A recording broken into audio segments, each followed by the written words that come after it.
अस्सलाम वालेकुम, मेरा नाम डॉक्टर शुएब खान है। तो आज मैं एक इन्फॉर्मेटिव वीडियो बनाना चाह रहा हूँ। इस वीडियो के बारे में मैं काफ़ी टाइम से सोच रहा था कि जी इस टॉपिक पे एक वीडियो बननी चाहिए। और वो टॉपिक क्या है? वो टॉपिक ये है कि जी अक्सर पेशेंट हमसे ये क्वेश्चन करते हैं हेयर ट्रांसप्लांट के बारे में कि जी डॉक्टर साहब मेरा फुल हेड आपने एक सेशन में कवर करना है, यानी कि front versus full head transplant. तो ये जो front versus full head transplant का जो डिबेट है, ये आज का नहीं, काफ़ी पुराना डिबेट है। इस पे अक्सर पेशेंट जो हमारे पास आते हैं तो वो उन्होंने किसी क्लिनिक की एक तस्वीर देखी होती है जहाँ पे एक बंदे का यहाँ तक ट्रांसप्लांट हो चुका होता है। तो वो हमारे पास जब आता है तो उस बेचारे का इतना सा डोनर होता है पीछे का, वो लास्ट पट्टी रह चुकी होती है, ग्रेड 7 बार्डनेस होता है, मेच्योर टाइप।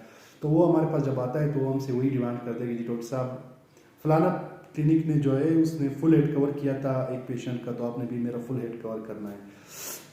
तो बात यह है कि हम भी चाहते हैं कि हर पेशेंट का फुल हेड कवर हो और वो यहाँ से खुश होकर जाए, लेकिन चूँकि हर हर फील्ड में कुछ लिमिटेशंस होती है, तो हमारे फील्ड में भी लिमिटेशंस है। और वो लिमिटेशन ये है कि जी कभी भी आपका हेयर ट्रांसप्लांट किसी और का या फिर किसी और का कभी भी आप उसको कंपेयर नहीं कर सकते, क्योंकि हर किसी का डोनर डिफरेंट होता है, हर किसी की डोनर की जो क्वालिटी होती है वो डिफरेंट होती है, हर किसी का बाल्डनेस स्टेज डिफरेंट होता है, हर किसी के बाल की टेक्सचर चेंज होता है।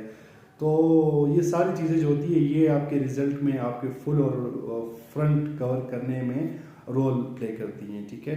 तो जैसे कि अभी अगर एक बंदा हमारे पास आता है, उसका ग्रेड 3 बाल्डनेस है, यहाँ तक उसको बाल्डनेस हो चुकी होती है, और एक बंदा आता है वो उसकी यहाँ तक वो अपना बाल्डनेस लेकर आता है हमारे पास, तो और डोनर में इतना फ़र्क होता है कि जी जाहिर सी बात है अगर एक बंदे के यहाँ तक उसकी बाल्डनेस ग्रेड 3 बाल्डनेस है, और तो जाहिर सी बात है उसका डोनर अभी बचा हुआ होगा ना, और एक बंदे के यहाँ तक आ चुका है तो उसका ज़्यादा से ज़्यादा अभी एरिया रिक्वायर्ड होगा कवर करने में। तो जाहिर सी बात है अभी ये इस लॉजिक को तो एक आम बंदा भी समझ सकता है कि जी अगर एरिया थोड़ा होगा, एरिया कम होगा, तो उसमें आप ज़्यादा डेंसिटी के साथ बाल लगा पाएंगे, उतना ही अच्छा रिजल्ट आएगा।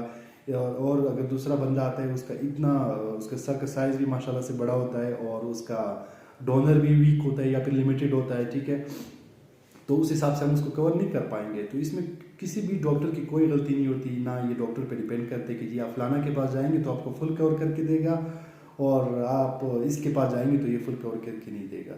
इसमें कोई ऐसी बात नहीं होती। आपका डोनर अच्छा होगा तो कोई अनाड़ी भी आपको कवर कर देगा, डोनर अच्छा नहीं होगा तो आप अमेरिका भी जाएंगे, आप ऑस्ट्रेलिया भी जाएंगे, आपको वही हाल होगा जो यहाँ पाकिस्तान में होगा, ठीक है। तो ये आपको समझ लेना चाहिए कि क्योंकि असल में इसमें लॉजिक क्या होती है, इसमें लॉजिक ये होती है, लॉजिक की बात हमें समझनी चाहिए ना। असल में जो पीछे का डोनर होता है ना, डोनर के जो पीछे का, डोनर हम इस जगह को बोलते हैं, यहाँ से लेकर ये पीछे के जो जितने भी बाल होते हैं, ठीक है।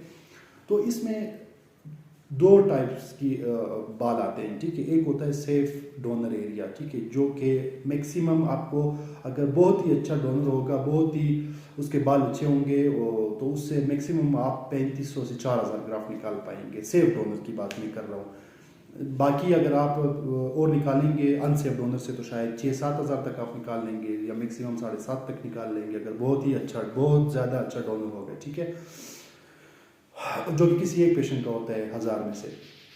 तो आप भी यहाँ पे जो बाल होते हैं यहाँ से लेकर यहाँ तक बाल अल्लाह पाक ने जो बनाए होते हैं ना, वो मैक्सिमम यहाँ की जो अगर आप उसको डेंसिटी देंगे तो अल्लाह पाक ने यहाँ से लेकर यहाँ तक तकरीबन 25 से 30 हज़ार के दरमियान बाल यहाँ पे होते हैं सर में, यहाँ से लेकर यहाँ तक जो मैं बात कर रहा हूँ जहाँ पे बाल्डनेस होती है ना।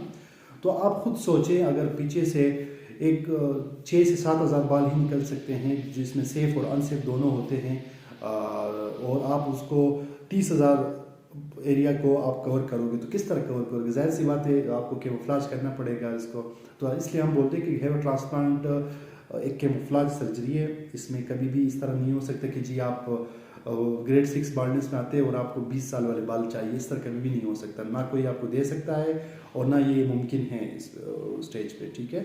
हाँ ये है कि अगर आप अर्ली स्टेजेस में आते हैं, आपकी ग्रेड 2 ग्रेड 3 बाल्डनेस हो चुकी होती है और आप इस स्टेज में हेयर ट्रांसप्लांट करवाते हैं और आपका डोनर अच्छा है तो आपका रिजल्ट अच्छा आ सकता है, क्योंकि जाहिर सी बात है आपको नॉर्मल किया जा सकता है, आपको 2-3 साल पीछे लेके जाया जा सकता है।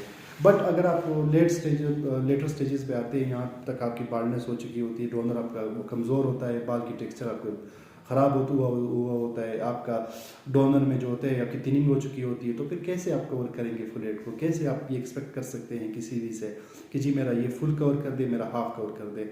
असल में हर डॉक्टर की ये ख्वाहिश होती है कि इसके हर पेशेंट का फुल कवरेज हो, ठीक है। हम कभी भी नहीं चाहेंगे, मैं कभी भी एटलीस्ट नहीं चाहूँगा कि मेरे पेशेंट का यहाँ तक कवर हो और यहाँ तक कवर ना हो, क्योंकि इसमें मेरा कोई फ़ायदा नहीं है, ठीक है। तो लेकिन चूँकि मैं पहले ही बता चुका हूँ कि हर फील्ड में लिमिटेशंस होती है, तो हमारी भी कुछ लिमिटेशंस होती है और हमारी लिमिटेशंस होती है वो सारे डोनर एरिया के इर्द गिर्द घूमती रहती हैं। तो आई होप कि ये वीडियो हेल्पफुल होगी उन पेशेंट्स के लिए जो इस बात पे ज़्यादा जोर देते हैं कि जी डॉक्टर साहब मेरा फुल कवर कर दें, मेरा हाफ कवर कर दें। तो it was informative video, especially for awareness of those who want to cover their full head at once in one session. Okay, thank you.